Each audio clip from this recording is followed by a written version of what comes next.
Right. So, tussen laasweek se Bybelstudie en vandag se Bybelstudie was daar intussen 'n hemelvaart. Ek weet nie of julle agtergekom het nie, hemelvaart laasweek donderdag. So ek moet wel sê dis my nogals mooi vir alles mens dink aan hemelvaart, want ons begin juis hoekom met 'n teks wat gaan oor hemelvaart. So as jy jou Bybel het, maak hom oop by Handelinge 1. Handelinge 1 vers 9.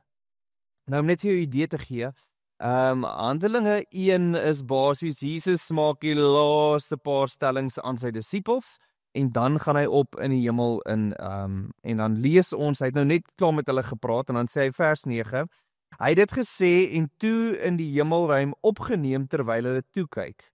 Hy het in 'n wolk verdwyn. Toe hy weggeraak het, het hulle nog stip na die hemelruim ingekyk en het daar skielik 2 mans in wit klere by hulle gestaan. Die 2 mans sê toe, Galileese manne, waarom staan julle na die hemel en kyk? Jesus is van julle af weggeneem in die hemel in en hy sal egter net so terugkom soos julle hom in die hemel sien ingegaan het. En so as ek en jy gesels, veral as ons praat van eskatologie, nou ek het julle laasweek gesê eskatologie gaan oor die studie van die eindtye of die studie van die laaste dinge.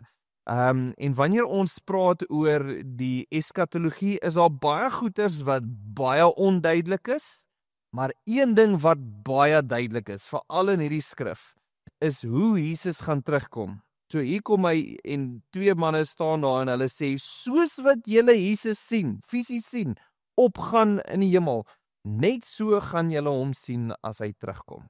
So dis vir ons baie duidelik, 'n goeie riglyn om te kan weet, hoe gaan ons Jesus wel sien as hy wel terugkom. Nou weet ons dat daar's gedeeltes soos hierdie wat dit baie duidelik maak, om dit te verstaan. Wat dit begin minder duidelik maak is wanneer ons onsself die vraag vra, wanneer gaan hierdie gebeur? Nee, van die oomblik wanneer ons vra wanneer hierdie gaan gebeur, nou raak dit bietjie modderige water. Nou as ek en jy wel moet gaan sê, kom ons begin by Matteus 24, Markus 13 en Lukas 21 gaan ons fokusteks wees vanoggend. Nou beide van hierdie 3 stukke gaan oor dieselfde gedeelte. Onthou dit is ons praat nou van die sinoptiese evangelies wat beteken al 3 van hulle is soortgelyk dieselfde. So ons praat nou van Matteus 24, Markus 13, Lukas 21. Nou jy is meer as welkom om tyd te gaan vat en al 3 hierdie gedeeltes deur te lees en jouself te gaan vra, wat sien ek in 'n vers hierso wat ek dalk nie hierso sien nie, wat bring 'n ander gedeelte vir my 'n bietjie meer duidelik wat die ander 2 dit dalk nie doen nie. Jy is meer as welkom om dit te doen. Ek het dit nie gedoen nie. Okay, so ek het nou nie gaan vers vir vers deur al 3 gaan en hulle afbreek nie, maar daar is wel beginsels wat ek wil hê ons moet gaan na kyk as ons gaan kyk na hierdie 3 spesifieke of een event wat opgeskryf is in hierdie 3. Nou, as ons praat van wanneer Jesus terugkom, dan weet ons Markus 13, wat een van hierdie 3 is, maak dit vir ons baie duidelik. So Markus 13 vers 32, dan sê Jesus nou, tog ken niemand die presiese datum en tyd wanneer hierdie dinge sal gebeur nie, ook nie die engele in die hemel of selfs die Seun nie, dit weet net die Vader. So wanneer ons praat voor Jesus wat gaan terugkom en die tekens en alles hoe dit gaan afspeel, hoe hierdie laaste dinge gaan plaasvind, maak Jesus pertinent die stelling om te sê niemand weet nie, selfs nie die engele nie, selfs nie die Seun nie, hy wat die Seun is, net die Vader bepaal hierdie goeders. Nou, as ek en jy na daai gedeelte toe gaan, nou moet ons ook onsself herinner en ons het al hieroor gepraat en ek noem dit vinnig vir julle. As ons praat van Jesus, dan sê ons Jesus het die hypostatic union gehad, wat beteken hy was, ek kan die woord vergeet, onthou die definisie. Hy was 100% mens en 100% God. So met ander woorde, hy was ten volle mens, ten volle God gewees terwyl hy op aarde was. In sy menslike gedeelte het hy absoluut afhanklik gebly van dit wat die Vader vir hom gewys het. So jy hoor konstant Jesus maak die stelling. Dan sê hy, ek sê net wat ek die Vader hoor sê. Ek doen net wat ek die Vader sien doen. En so met ander woorde, Jesus het geleer, soos 'n kind, soos ek en jy, het hy geleer om seker goeders te doen.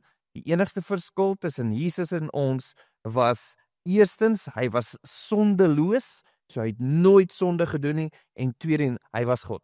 Maar ons verstaan, nog steeds, alhoewel hy God was, was hy mens gewees.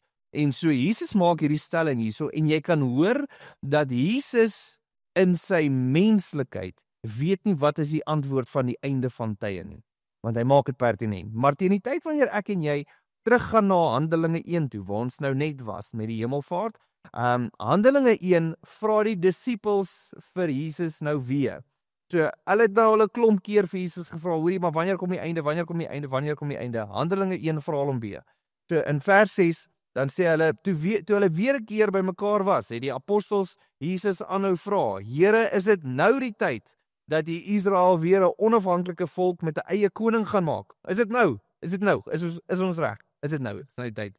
En toe sê hy, Jesus se antwoord, en nou sê jy hoor, dis 'n anderste antwoord as wat hy gegee het in Markus 13. Die Vader bepaal hierdie datums, het hy geantwoord, en die bedoeling is nie dat julle dit moet ken nie. So met ander woorde, Jesus maak nie die stelling weer dat hy nie self weet nie. Op hierdie stadium weet ons dat teen hierdie tyd is dit na sy opstanding. Markus 13 voor sy opstanding in sy menslikheid. Nou het Jesus uit die dood uit opgestaan, en hierdie is dieselfde Jesus wat deur mure beweeg. Hierdie is dieselfde Jesus dat sy disippels met hom kan praat en nie lekker uitfigure. Is hy regtig Jesus? Hy's anderste. Hy's baie anderste as wat ons oorspronklik gedink het nie. So met ander woorde, hierso kom Jesus en hy maak die stelling en hy sê, die Vader bepaal hierdie dinge en dis nie vir julle om te weet nie. Met ander woorde, Jesus weet 10 teen 1 teen hierdie stadium al wanneer hierdie goeders gaan plaasvind. Maar as ek en jy wel gaan kyk na hierdie gedeelte, dan sê hy vir ons, wat is wel belangrik vir julle om te verstaan? So Handelinge 1, vers 6 en 7 was hierdie vraag gewees. Vers 8 maak hy die stelling om te kan sê, so wat is belangrik? Maar wanneer die Heilige Gees oor julle kom, sal julle krag ontvang en oral mense eerstehands van my vertel, in Jerusalem, oor die hele Judea, in Samaria en tot in die uithoeke van die aarde. So met ander woorde, moenie nou worry oor die einde van die dinge nie. Waar jy wel nou moet oor worry, is die Heilige Gees is in jou, hy gee vir jou krag om die wêreld daar buite te kan oortuig van wie ek is. En so dis sy hart, en nadat hy daai woorde gesit het, toe sy opgevaar in die hemel in. So dis min of meer die laaste gedeelte. Ek gaan nou gesels met Tannie oor alle vrae, Tannie gooi my van my preek af. Okay, so ons gaan nou weer daarby uitkom. Right. So, as ons gesels oor hierdie hele gedeelte, dan praat ons basies, wat is die proses? Een ding wat ons wel weet, is Jesus maak dit duidelik vir ons, dat ons nie hoef te weet hoe lyk die einde en wanneer dit kom nie. Maar, so stoute disippels, wil ons konstant weet, wanneer is die einde, wat se tekens volg ons, want Matteus 24 gee vir ons tekens, en Markus 13 gee vir ons tekens, en Lukas 21 gee vir ons tekens, en so nou moet ons die tekens volg. Is dit nie? Soos disippels, presies dit. Vra konstant, en ons is nie happy met die antwoord van, moenie worry nie. So nou vra ons onsself die vraag, so wat beteken dit dan? So die oomblik wanneer ek en jy hierdeur begin worstel, ons vat byvoorbeeld Matteus 24, dan besef ons dat ons weet eerstens dat nie alles wat Jesus gesê het is opgeskryf in die Bybel nie. So met ander woorde, Johannes sê vir ons, daar is nog soveel goed wat Jesus gesê en gedoen het wat nie opgeskryf is nie. Ons weet ook selfs van Paulus alleen, nie alles wat Paulus geskryf het in briewe het opgeëindig in ons 66 boeke in die Bybel nie. Ons weet dit, want as ek en jy 1 Korintiërs gaan lees, dan sê Paulus, ek verwys na my vorige brief wat ek aan julle geskryf het. Wat beteken? Daar is iewerste 'n 1 Korintiërs. Ons het nommer 2 en nommer 3 in die hande gekry en ons noem hulle 1 en 2 Korintiërs, maar ons weet daar's ander briewe. So met ander woorde, wat ons wel mee kan rus vind, is dit wat ons het, die inligting wat ek en jy vandag het, binne die 66 boeke. Hierdie glo ons met ons hele hart, dat God het bepaal, hierdie is die inligting wat jy nodig het, om my te ken en my te volg. So met ander woorde, ons weet, dat vir ons is hierdie volledig, dis al wat die Here vir my en vir jou gee. So as ek en jy daai in gedagte het, weet ons dat die een hooffokus wat ek en jy moet deurtrek in ons hele lewe, is bloot dit. Ons weet dat die primêre fokus, veral in die hele, reg deur die hele Bybel, maar dit word gehighlight in die Nuwe Testament. Wat ek en jy op moet fokus, is wie Jesus was, die feit dat hy in 'n kruis gesterf het, die feit dat hy opgestaan het, en wat beteken dit vir my en vir jou? Dis ons fondasie. As jy alles moet vergeet en niks onthou nie, en jy onthou daai en dit word jou primêre fokus, is dit die belangrike gedeelte. Wie Jesus was, wat hy kom doen het, en wat beteken dit vir my en vir jou? En so dis die primêre fokus. Nou, as ek en jy sê, ons gaan gesels nou oor die laaste dinge, dit wat nog gaan gebeur, die tekens, die goeders waarna ons gaan kyk, vat dit nie prioriteit bo wie Jesus was, wat het hy kon doen, en wat het dit bepaal vir my in jou lewe nie. So, met ander woorde, nou gaan ek en jy, en ons gaan gesels nou bietjie oor, wat plaasvind in Matteus 24, Markus 13, Lukas 21. So, kom ons gaan kyk gou vinnig Markus 24 vers 1 tot 3. Ek lees net vir julle die eerste paar verse, jy gaan dit soortgelyk sien in Markus 13 en Lukas 21, maar Markus 24 begin vir ons so. Hy sê, Jesus het uitgegaan en was besig om van die tempelterrein weg te beweeg. Sy disippels het nader gekom en om sy aandag op die tempelgebou te vestig. Maar hy sê vir hulle, sien julle al hierdie geboue? Ek sê vir julle, hier sal beslis nie een klip op 'n ander een agtergelaat word nie. Alles sal afgebreek word. Terwyl Jesus op die Olyfberg gaan sit, het die disippels na hom toe gekom en hom eenkant gevra. Sê vir ons, het hulle gevra, wanneer sal hierdie dinge plaasvind? En wat is die teken van u koms en van die volëinding van tyd? So hulle vra van 3 vrae. Nommer 1, wanneer sal hierdie dinge plaasvind? Jesus het nou net vir hulle gesê, nie een klip sal op 'n ander klip gaan staande bly nie. So, wanneer gaan hierdie goeders plaasvind? Wat gaan die teken wees van die koms? En wanneer is dit die volëindiging van die tyd? En so dan sien ons dat Jesus gaan vir ons nou daai antwoord. Nou, as ek en jy hierdie gedeelte lees in hierdie 3, dan kom ons op 'n probleemvers uit. Nou, ek identifiseer hom eerste, ek weet nie of hy dit spesifiek sê in Matteus nie, ek weet hy sê dit in Lukas, maar jy kan definitief hom doodkrap solank in Markus. Okay, so as jy 'n pen het, gaan krap vir my asseblief Markus 13 vers 30 mooi dood. As jy op jou foon is, highlight hom met 'n swart ene. Dit ons noem dit redact hom. So met ander woorde, laat hom heeltemal uithaal. Want Markus 13 vers 30 is ons probleemvers en ons hou nie van probleemverse nie. So dis ons groot ding. So met ander woorde, as ons nou moet lees, dis die versie wat almal gebruik om die Bybel heeltemal te sê, ja, maar die Bybel is nie die waarheid nie, want kyk wat het hier gevind en kyk wat is Jesus se karakter, want hy het goed gesê en dit het nie gebeur nie. Dis nou Markus 13:30. Nou het Jesus gekom in al 3 hierdie gedeeltes. Hy het vir hulle 'n lang lys gegee van al hierdie tekens wat gaan gebeur. Wat gaan gebeur die oomblik wanneer mense nou wanneer die einde van die tyd gaan kom, en dan maak hy die stelling in Markus 13, dan sê hy, ek verseker julle, die mense wat vandag leef, sal nog nie uitgesterf het wanneer al hierdie dinge gebeur nie. Dit beteken dat die mense wat leef, gaan nog bly leef, dan sal hulle al hierdie tekens gesien het wat ek nou net vir julle gesê het. En dis hoekom ek sê krap hom uit jou Bybel uit, want hy tel nou nie meer nie. Okay, so dis min of meer die idee wat ek en jy besit, want ons het opsies. Die probleem is, ons het opsies.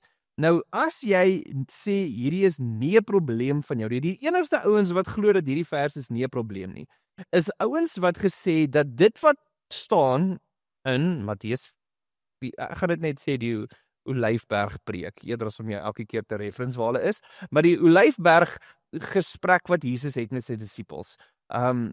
Hierdie gedeelte sê baie mense het klaar plaasgevind in die jaar 70 na Christus. Nou wat het in die jaar 70 na Christus gebeur?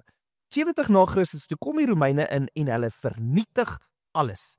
Hulle is in Judea in en hulle vernietig Jerusalem en hulle sloop daai tempel tot op die grond toe. Nou daar is 'n krisis, want onthou nou, en dis wat Jesus vir ons gesê het, hy begin vir ons juis, Markus 13 vers 2, daarop het Jesus geantwoord, hierdie groot geboue wat jy sien, sal so volledig tot op die grond afgebreek word, dat daar nie een klip op 'n ander een sal oorbly nie. Dit het gebeur. 70 na Christus toe gebeur hierdie ding. As jy moet gaan kyk na wat plaasgevind het, in die mense wat ingekom het, dan sê hy later vir ons Markus 13 vers 19, dit sal 'n tyd van swaar kry wees, erger as enige iets wat gebeur het. Vroeër hier by 15 vers 16, dan kom hy dan sê hy, as julle sien hierdie krisis begin plaasvind, hardloop vir die heuwels, hardloop vir die berge, moenie in die stede ingaan nie. En so, wat gebeur? Gewoonlik as daar iemand kom soos die Romeine, en hulle bring 'n weermag in, dan die eerste ding wat mense doen, veral in die buitekant, is hulle voel onveilig, en hulle vat al hulle goedjies en hulle hardloop na die stad toe, want agter die stad is daar mure, en binne in die stad is daar 'n weermag, en hierdie ouens gaan ons kan beskerm.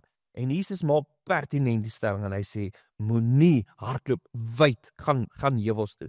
En so meeste ouens gaan, en hulle gaan kyk na hierdie gedeelte, en hulle sê, maar dit het plaasgevind. Jesus het gesê, hierdie gaan die tekens wees, en die jaar 70 na Christus, toe kom die Romeine in, en hulle sloop alles.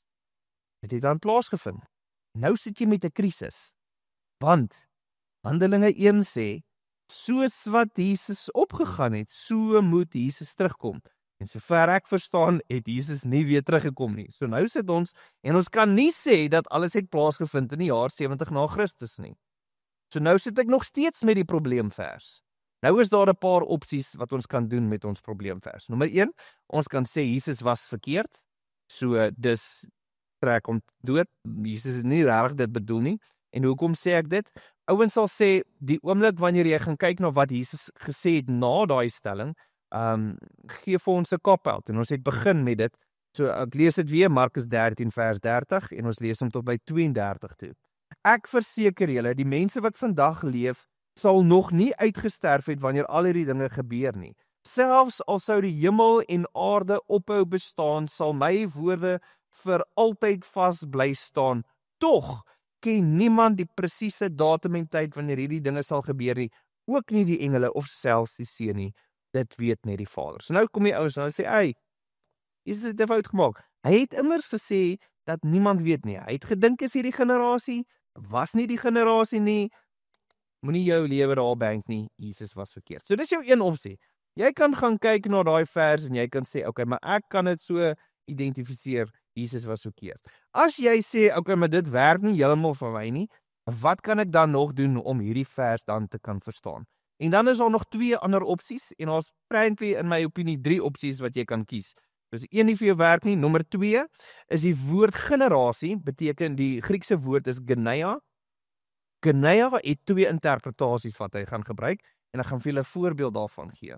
Die een interpretasie wat ons gewoonlik hierso lees, gaan oor 'n tydperk. 'n Generasie praat oor 'n tydperk. So hierdie generasie sal nie uitsterf nie, praat oor vir die volgende 40 jaar gaan dit beteken, dit sal binne die volgende 40 jaar. Generasie is geklassifiseer as 40 jaar. Dink terug aan Moses in die woestyn. Hierdie ouens wil nie die Here volg in terme van gaan in die beloofde land in nie. En wat sê hy? As gevolg van julle ongehoorsaamheid sal hierdie hele generasie uitsterf in die woestyn. Hoe lank was hulle in die woestyn?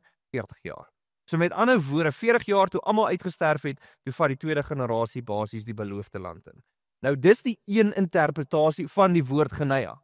Die ander interpretasie van die woord geneia is nie van 'n tydperk of 'n 40 jaar, in Engels sal dit die woord age wees nie, maar wat ek en jy wel kan verstaan en hoe hy ook baie keer geïnterpreteer word, is vir 'n tipe of 'n soort persoon. So met ander woorde, as ek en jy gaan lees Matteus 17 vers 17, dan is hierdie 'n voorbeeld. Jesus se reaksie was, "O julle ongelowige en onaarde mense, hoe lank sal ek nog by julle uithou?" So hier kom Jesus, en in Engels hou nog as van die vertaling sal sê, "You stiff-necked people." Hierso noem hy hulle ongelowige en ontaarde mense. Dis 'n tipe mens, dis 'n geklassifiseer, en hierso gebruik hy dieselfde woord, geneia. En so dan kom party mense en hulle sê, okay, so toe Jesus gesê het dat vir hierdie groep mense het hy nie bedoel die volgende 40 jaar nie. Hy het net gesê die tipe mens wat voor my is.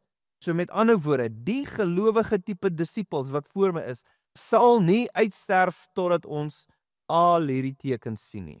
Wat beteken? Nou beteken dit dat 2000 jaar later leef daar nog steeds gelowiges disippels wat Jesus volg en hulle sal nie uitsterf, beteken hulle sal nie al wat 'n Christen is kan uitroei totdat al hierdie dinge plaasvind nie. Dis die tweede interpretasie, tweede opsie wat ek en jy het om daai vers spesifiek te kan gaan verduidelik. Die enigste ander opsie as daai twee nie vir jou werk nie, die enigste ander opsie wat ons het is om die konsep van teleskopiese profesie te kan verduidelik. Nou, daar is profesie in die Bybel wat geprofeteer word en dit het dadelik plaasgevind. En as ek sê dadelik, praat ek van profeteer en dit gebeur dadelik of profeteer en dit gebeur oor 'n paar jaar. 'n Voorbeeld daarvan is op 'n stadium kom Babylon in Israel in en hulle vernietig hierdie Israeliete. Hulle doen dit eintlik 3 keer, 3 jaar wat Nebukadneser inkom en teen die 3de jaar vat hulle al hierdie ouens wat oorbly en hulle sleep hulle almal weg na Babylon toe en daarso is hulle in ballingskap vir 70 jaar. Maar voor daai hele ekspedisie plaasgevind het, toe skryf Jesaja 'n profesie. En die profesie gaan soos volg. Dit gaan oor en daar gaan 'n ou wees met die naam Cyrus en hy gaan die volk weer terugbring na die nasie toe. Hy gaan julle weer terugbring na die tydperk wat julle weg is. Nou wat gebeur is, nou is hierdie, intussen het daar al tyd verby gegaan, Nebukadneser het ingekom, vernietiging gebring, hierdie ouens is weg, en nou is Nebukadneser nie eers meer in charge nie, hierdie ouens is nou onder Persië. En raai wie is nou in charge? 150 jaar later is daar 'n ou met die naam Cyrus, koning van alles en almal. En iemand kom na hom toe met 'n dokument met die profesie van Jesaja. En hy sê, jy sal nie glo nie. Ons het jou naam raak gelees. Kyk wat het gebeur. Hy kyk aan haar en hy sê, dis amazing. Julle ouens, gaan terug na julle plek toe. Nou is die groot ding. So partykeer is daar profesie wat gemaak word, en maak nie saak hoe lank nie, word direk in sy volheid vervul. So met ander woorde, Cyrus word nou die ou wat hulle dan terugskuif, alhoewel dit 150 jaar na die tyd is, wat hierdie ding afgespeel het. So dis 'n direkte vervulling profesie. Maar dan kry ons teleskopiese profesie. Teleskopiese profesie is wanneer iets geprofeteer word of gesê word, en hy het 'n korttermyn gedeeltelike vervulling, maar wat later dan die volledige vervulling van hom het. Nou ek gaan vir jou 'n paar voorbeelde gee. Onder andere, een van die plekke wat Esegiel oor 'n uitspraak maak in Esegiel 26 is 'n plek met die naam Tyrus. Nou, hy praat oor die oordeel van God wat oor Tyrus gestort gaan word. En as ek reg verstaan, ek dink vat dit hand in hand, ek dink is met Daniel, wat hulle hierdie stellings maak, maar dit gaan oor Tyrus en die situasie wat met Tyrus gaan plaasvind. Oor die vernietiging van Tyrus. Die oomblik toe daai profesie begin gedoen het, ek dink dit was binne 'n jaar, toe word die eerste gedeelte van hierdie profesie vervul, met Nebukadneser wat optrek teen Tyrus, en vir 13 jaar lank hierdie ouens veg. Die probleem is, en ek gaan nie nou detail gaan nie, ek dink dit was either in Esegiel of Daniel se oorsig wat ek hierdie hele ding bespreek het. Maar in hierdie proses het ons gesien dat daar was 'n gedeelte van hierdie profesie wat vervul was met Babylon wat hulle veg. Dit vat 250 jaar later vir Alexander the Great, Alexander die Grote, om basies in te kom en die res van daai profesie woord vir woord te vervul. 250 jaar gap. Daar was 'n gedeelte van hom wat vervul was binne die eerste 14 jaar en die tweede gedeelte was vervul gewees 250 jaar later. Dis teleskopiese profesie. Nog 'n gedeelte waarna ons kan gaan kyk, dis die geboorte vanuit 'n maagd. Jesaja skryf in Jesaja 7, praat hy van die geboorte van 'n kind wat uit 'n maagd uitkom. Nou uit jou Hebreëse profesie of uit jou Hebreëse taal uit, die woord vir 'n maagd kan ook verwys na 'n jong vrou. En so daar was 'n onmiddellike binne die eerste 5 jaar was daar 'n gedeelte wat hierdie profesie tot vervulling ingekom het. Van iemand wat gebore was, wat ek dink 'n groot rol gespeel het, maar 730 jaar later word hy in sy volheid vervul, toe Jesus gebore is deur Maria. So, teleskopies, korttermyn vervulling, langtermyn vervulling, die volledige prentjie.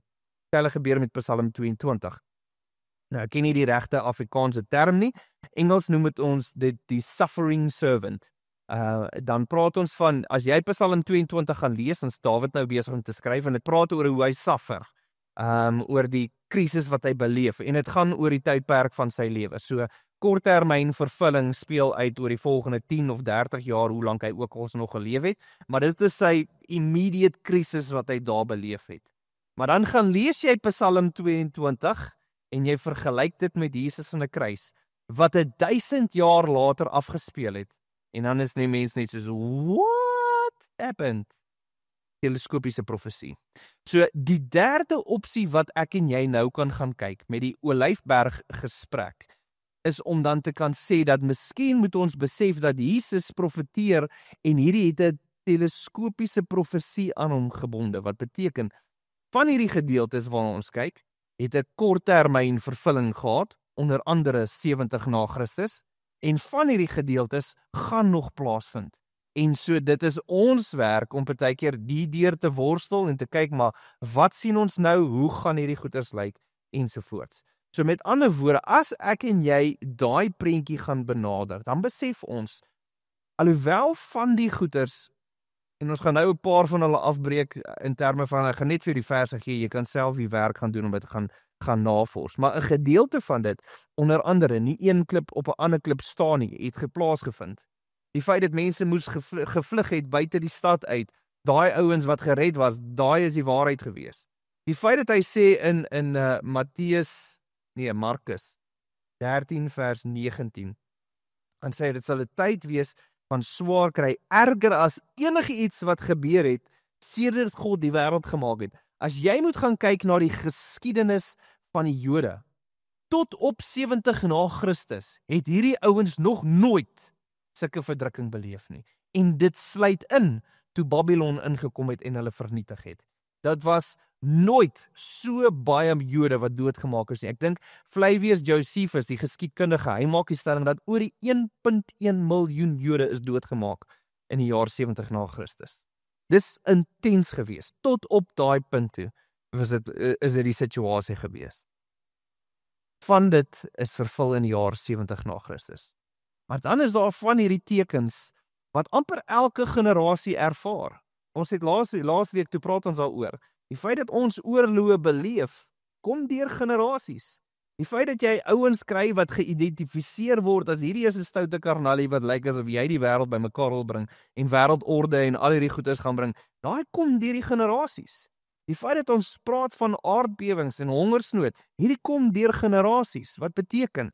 Ons het van hierdie profesie wat klaar vervul is, van dit wat deurgangs nog vervul word, maar dan weet ons is daar nog 'n gedeelte wat nog vervul moet word en wat ons nog nie gesien het nie. En daai word dan vir ons die perspektief oor, maar hoe lyk dit as ons dan sê, wat gebeur met hierdie gedeelte wat sê, hierdie generasie sal nie uitsterf nie. Praat hy dan spesifiek net van die gedeeltes heel in die begin? So, baie ouens sal sê, dit praat van die eerste gedeeltes, en as ek hom so sou kan opbreek vir jou, die ouens breek Matteus op soos volg. Hulle sal sê, fase 1 is in Matteus 24 vers 5 tot en met vers 8 toe, fase 2 is vers 9 tot vers 14 toe, en fase 3 is vanaf vers 15 tot en met vers 28. So dit sal hulle nou sê, is hoe jy Matteus gaan opdeel. Dan sal ander mense wat Lukas gaan vat en hulle gaan sê, okay, vers 5 tot vers 7 toe praat vir jou nou oor die disippels wat met Jesus praat en vir hierdie goedes vra. Vers 8 tot vers 11 praat oor die waarskuwing om nie mislei te word of moed verlore te gaan nie. Dan vers 12 tot en met vers 19 toe gaan oor die verdrukking wat op die pad gaan volg.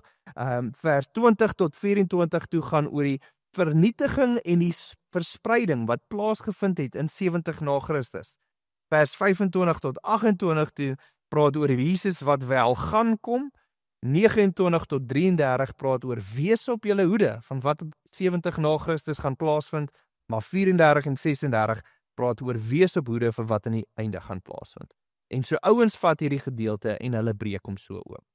Nou, jy het een van daai 3 opsies wat jy kan gaan vat. Jesus was verkeerd gewees, of ons verander die woord geneia oor hoe ons dit verstaan, of derdens, teleskopiese profesie.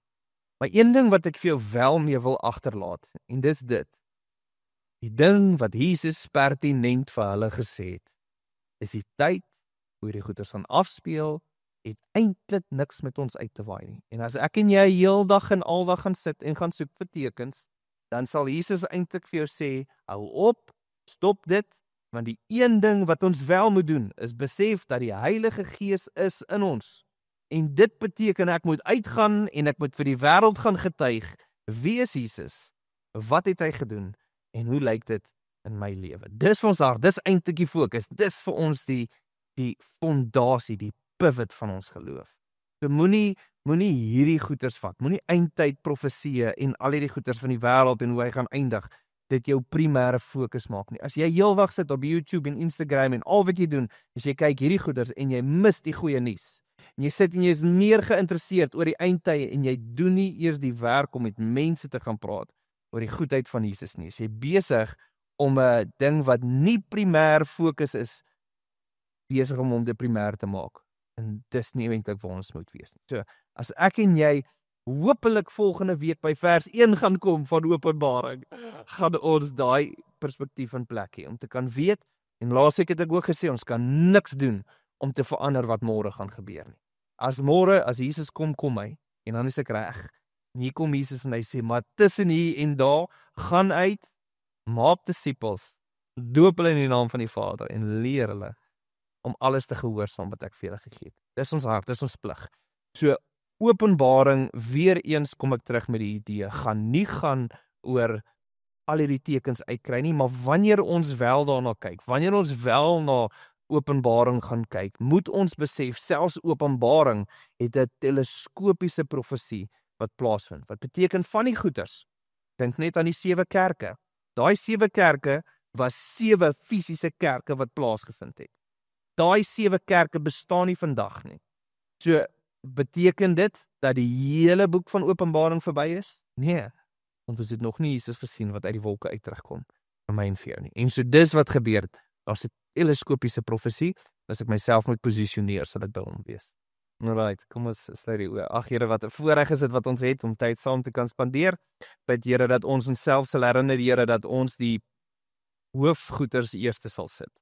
Here, dat ons onsself sal herinner, Here, dat ons primêre fokus is om uit te gaan en 'n verskil te gaan maak in mense se lewens. En ek bid, Here, dat ons dit nie mis nie. Here, dat ons dit nie sal mis omdat ons jaag na tekens en die goeders en jy duidelik gesê vir die disippels dat dit is nie iets waar hulle hoef te worry nie, Here. So ek bid, Here, dat soos dat ons onsself regmaak om te begin met Openbaring, Here, dat ons net eers ons gedagtes net in lyn met u woord sal bring. En dan toelaat, Here, dat u woord ons lewens verander in Jesus naam. Amen.